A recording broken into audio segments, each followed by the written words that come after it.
السلام علیکم ورحمۃ اللہ وبرکاتہ۔ بسم اللہ الرحمن الرحیم۔ امام ابو حنیفہ رحمۃ اللہ علیہ کو 5 لاکھ احادیث یاد تھی۔ ایک دن انہوں نے اپنے بیٹے حماد کو نصیحت کرتے ہوئے فرمایا کہ بیٹے، میں آپ کو 5 لاکھ احادیث کا نچوڑ صرف 5 احادیث میں بیان کر رہا ہوں۔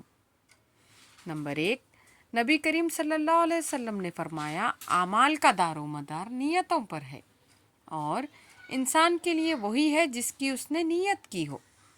نمبر 2، نبی کریم صلی اللہ علیہ وسلم نے فرمایا انسان کے اسلام کی خوبی یہ ہے کہ لا یعنی فضول چیزوں کو ترک کر دے۔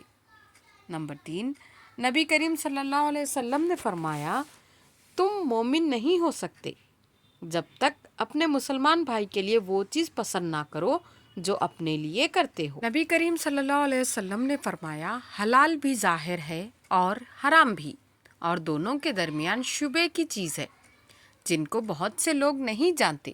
سو جو شخص شبہات سے بچا اس نے دین محفوظ کر لیا، اور جو شخص شبہات میں پڑ گیا وہ حرام میں پڑ جائے گا، جیسا کہ چرواہا اپنے ریوڑ کسی کھیت کی باڑ کے پاس لے جائے گا تو عنقریب ایسا ہوگا کہ اس کا ریوڑ کھیت میں بھی چرنے لگے گا۔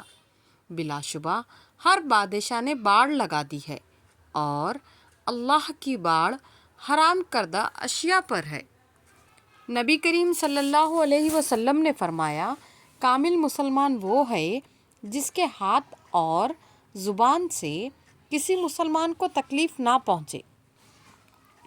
یہ 5 احادیث سنانے کے بعد فرماتے ہیں بیٹا ان 5 احادیث کو آئینے کی طرح رکھنا، اور اپنے اعمال کا ان 5 احادیث پر محاسبہ کرتے رہنا۔ یہ 5 احادیث ان 5 لاکھ احادیث کا نچوڑ ہے جو مجھے یاد ہے۔ جزاک اللہ۔